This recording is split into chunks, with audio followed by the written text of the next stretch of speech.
coming. My name's Kate. If you're new here, welcome. If you are coming back, welcome back. I have a few housekeeping things. The first thing, if anyone's watching this and you know what Dylan, Hunter Chapin, Jack S., and Quinn's dad all have in common, let me know. Yes, no's of some of the questions that we were getting. And the only 4 on this list had both of the girls and Ethan in common were those 4. I just wanted to throw that out there. I've already called in my guides and angels of the highest and widest light, and I'm meditating. The first thing I want to ask about is Ethan. I want to get a timeline for Ethan. And these cards are, I don't know. Okay. All right. So I asked a question. And, okay. All right. Okay. So I specifically wanted to get a timeline for Ethan. Oh, man. First card that I got was the 2 of Cups. That's like open arms. It's like an agreement, compassion. They are like in friendship, equal. Right next to that is the Ace of Swords. That has represented our instrument that has been used on this night. And the Chariot's here. The Chariot, I think, is the Chapin card. The Hermit's here. He's in reverse. If anyone has any info on that, let me know. We have the Magician in reverse. We have the Empress in reverse. Oh, no, I'm sorry. The Empress is upright. The Page of Wands, we have 3 pages and they're all in reverse. What I'm saying is that Ethan, he might have been at this event. It was like his sister's formal. He was like her date or something. I have no idea. And I don't know if I buy any of anything that's coming out of Idaho. He did get into his Chariot. There was a question in the comments about they put him in his Jeep. That's on the table, quite literally, right next to the Ace of Wands, which is our instrument. The Magician and the Hermit are in reverse, sticking to Ethan got jumped. Here's the Fool. First of all, the World's on here somewhere, and that's always him, or has represented him. We have the Fool upright, ready to go on a little adventure, hang out, and pretty much runs into a web of deception. That's really what I'm looking at. We have Judgment in right next to it. He's literally facing the Judgment in reverse card. Each side of him are pages. Pages are our messengers. From the beginning of this, we've known, or I've known, I don't know, many of us have known, but we're messengers going back and forth. I still stick by the fact that they were keeping our Queen of Wands informed. She's not on here, but the Empress is, and she's gone back and forth with that. So what I'm looking at is this Fool, literally, is running in to Judgment in reverse, chaos, delays, doubt. Page of Wands in reverse is superficiality, superficial. Well, the Chariot is an action card. You're moving. You're going somewhere. The Empress, sitting above the Fool. The Magician in reverse is like illusion. The Hermit in reverse is mental illness. What's his brother's mental health? I'll tell you right now. If I were his parents, and I know there's a great deal of grief going around, and I don't know, I would honestly go get him checked, like mental health wise. The card that I have is the Hermit in reverse. That's like a mental health issue, like unmedicated, perhaps. There are other words I'd like to use, but I'm going to reserve that for the cards if that comes up. He pretty much ran right into a trap. That's what this is looking like to me. And I'm sticking by that because this isn't the first time I've seen that, but like, I don't believe any unless someone shows me a picture, which perhaps there is, of he and Xana at this Alpha Chi party, or Sigma Chi, which I saw was like the cool frat on campus.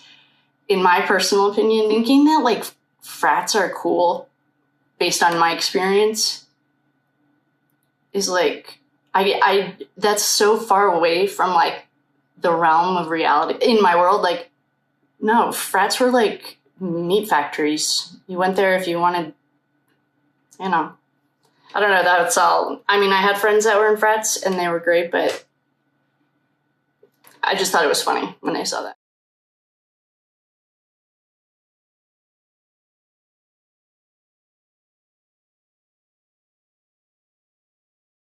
That's my own. Yeah, I think he ran right into a trap. I don't see Xana on here. One of the questions was, where was Xana? I saw something today about a fight club that was going on in the tunnels. I don't see any fighting cards on here. It literally looks like this little fool is running straight into a spider web of just lies, illusion, delusion. I think this might be a little soon to say this, so I'm gonna yeah, he was overpowered. Oh, here are our fight cards. They're right at the bottom. Strength in reverse, Page of Swords in reverse, the Seven of Wands in reverse, and Ace of Wands. So our little guy was completely taken off guard. Nothing. Didn't even see it coming. Didn't even have an inkling. I don't feel or see Xana there at all. All of the cards that I just pulled that were in reverse are now upright. I was trying to like send a telepathic message, like, I don't want to see your, I don't know. Oh, here's our King of Swords. Here's the Emperor. Oh, here's the Tower. Here's the Ten of Pentacles in reverse. Maybe I should have been a little clearer. All right, so I'm going to say this. And I am going to, yeah, okay. This is going to sound, I don't know how far-fetched it's going to sound, but here we are. I think, based on the cards I just saw, oh, and this is all allegedly for entertainment purposes only, please do your own research. I'm just a chick with some tarot cards. Okay, I think that Hunter Chapin got into trouble with the Emperor. He was super stressed. There was really no amount of money that could buy him out of it. They're showing the Hanged Man, and it's like right next to the Four of Cups. That's also a seclusion card. It's also like, I've been reading it for this case as internet because there's a cloud on it. Okay, this is what I think happened. Well, I have 3 death cards right here. So I think that, hold on, I just almost started bawling. I'm going to ask one more time. 100%. I think that Hunter Chapin got in way over his head with this Emperor. Thought they were chummy buddies or something. Because what just jumped is the Lovers in our death card. What I think that he did, and I'm just reading cards. I think he sacrificed his brother. I think what he did was something along the lines of, I don't even know how that would work. But these are stabbing someone in the back, like dead. No, you don't get up from this. I mean, come on. And this is also the video I saw of Ethan that was pretty similar to this. It was disgusting. And we have the Lovers. The Lovers before, I think I got it yesterday, and I couldn't tell which Hunter it was. And right now, since I just asked, well, I asked for clarity between me seeing that and then explaining it, because it seems really far. It seemed. Now that I've been introduced to this kid and to Chapin, the Chapin family, I don't know. Apparently now nothing surprises me, because I think what Hunter did was sold his brother out. I think that he got in over that was the Robert Frost, Road Less Traveled. That's the name of the poem. Like, I think what happened was Hunter picked up an addiction. We have 2 addict cards right here. Well, Cups cards represent alcoholism or addiction. We have 2 of them right here. Yeah. I think that somehow Hunter set his brother up so that he would take the fall for him instead of himself. And I'm confidently saying that because we have the Lovers, and then we have the Seven of Cups. That's like escapism, delusion, promises, like broken promises. We have the Knight of Wands. The Knight of Swords. That's frat row. It was a gang mentality. I kept feeling like a gang mentality. That's something in psychology when like someone gets hurt and no one in the crowd, maybe it's called the crowd mentality. No one helps. Don't be that person. And it's like, I was frozen and no one else did anything, but don't be like that. That's what I kept feeling. That's what's here right now. Is like the Lovers I mean, let me just pull a couple more cards because there's BJ. Oh, there's BJ Queen, the Star in reverse. Wheel of Fortune. Yeah, yep, confirmed. I think that Dylan's here. Hi, Dylan. I'm surprised to see you. And the Wheel of Fortune, that's Ethan too. Ethan showed up. And his star's in reverse because you put out my star. So I think that Hunter,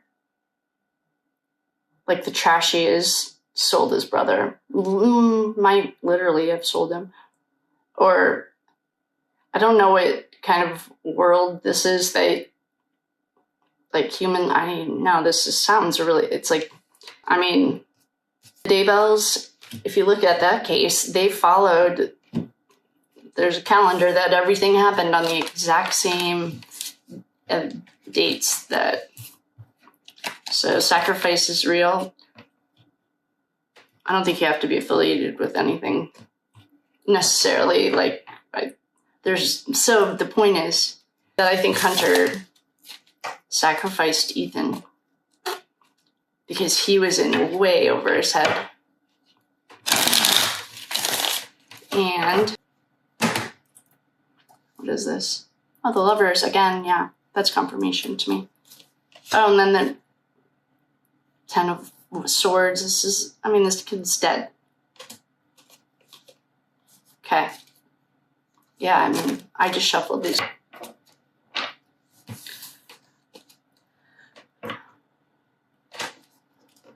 I think what I have to do is surrender and give this to the white light in order to check in, to tap into Hunter. So that I can. So to get into Hunter's energy, it's having a little bit of battle. I can do this thing, it's called remote viewing, but I can I guess that's the easiest way to explain it. I was going so I could see it through his eyes. And it's just yeah. So when you are in the middle of an addiction, this is actually a great time to bring up the Wolf You Feed, that poem.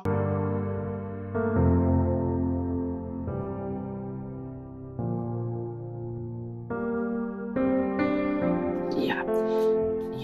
Because in that poem, it's a tale of a Cherokee, and please take this for a grain of salt. Cherokee Indian grandfather speaking to his grandson. He asks him which wolf wins, and he says the wolf you feed. I can tell you right now that Hunter was not feeding the white light at all.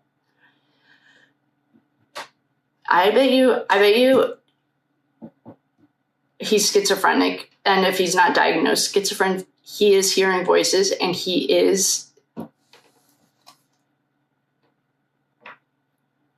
I think we just got something. So I think it's Divine Pathways. She has been getting, I think it's her, and I hope it's this case, readings like The Devil Made Me Do It. I bet you $100 she's picking up Ethan Chapin, and I believe it too, actually. And the reason I believe it is because we were just over there checking it out, and it is I would call it delusional, highly delusional. I don't even know how to explain it. And I guess if any of you have read the book, This Present Darkness, that's a book that would explain what I just saw. So with that, if that is Divine Tarot, I think that's her. It might be Ashley over at The Reckoning. Someone's getting that The Devil Made Me Do It, and I 100% I agree, and I think it's Hunter. I also think he needs to go to some kind of rehab.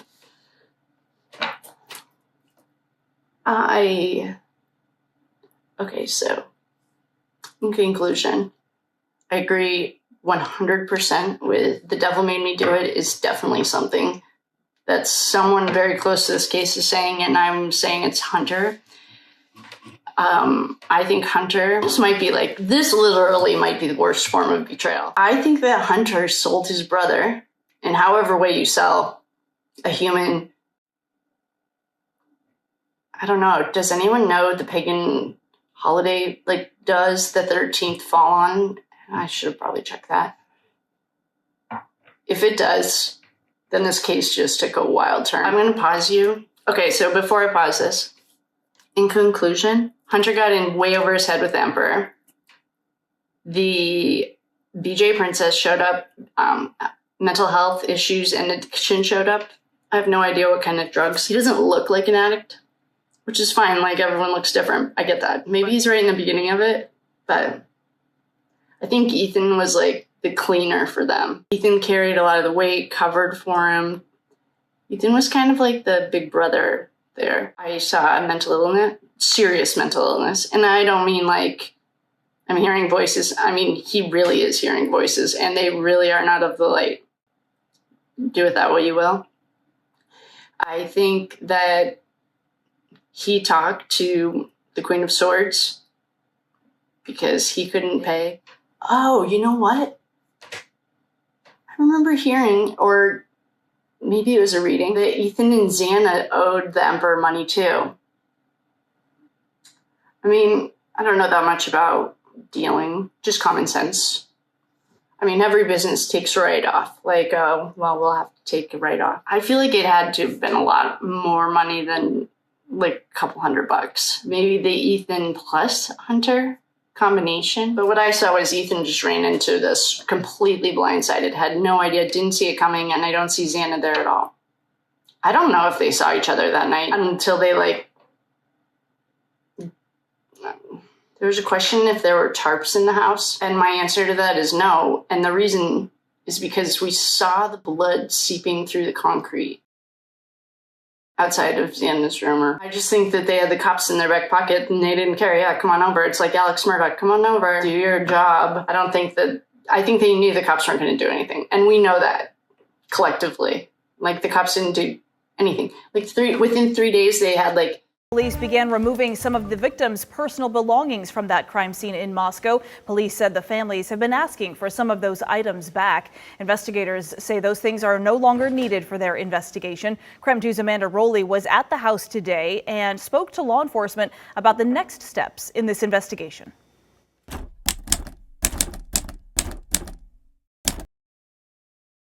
At the request of the students' families, Moscow police packed up personal belongings at the home. In fact, Chief James Fry said it was important for him to personally be here with the officers, boxing up those items so they could, in a sense, be there for the family and give back those items that might help the family heal. The chief himself drove the U-Haul into the driveway. Police officers arrived early this morning to pack up the students' things, and by noon today, they finished loading the boxes onto the truck. This is not something police typically do, but Idaho State Police spokesperson Aaron Snell says in this case, it was appropriate. We've had the crime scene for quite some time, and the family would like back some of those belongings. There's undoubtedly some sentimental issues, and I think it will help with a little bit of the healing, and we want to be part of that process. We want to help them. We don't want to keep holding on to items that really aren't needed for the investigation. There was no sign of the students' immediate family members here today, but we do know the U-Haul has been taken to a secure location where Moscow police will communicate with the family to coordinate returning those items to them. Reporting in Moscow, Amanda Rowley, KREM 2 News. Moving in, and they were just taking stuff out of the house. Like, come on, it's a joke for a crime scene. And I definitely don't think that it's gotten the respect it deserves. That being said, no, I don't think they even tried to hide anything. And I don't think that there's one knife they're looking for. I think there's at least 6. I felt yesterday that Ethan was the target of this, and Xana, Kaylee, and Maddie were collateral. But we must have gotten a no on that. I don't remember even seeing it on the list. In conclusion, let's do a reading. I'm going to pause you because it's already at a half an hour. And let's do a reading on Hunter and just like go into that energy and see what we get. And then I might do an upright yes, reversals no on... I don't think that I asked that, so I'm going to pause you and take a little break because it's already 28 minutes and I probably did 6 minutes worth of reading and 20 thinking it up through. So with that, I will love you and leave you, and I will see you shortly.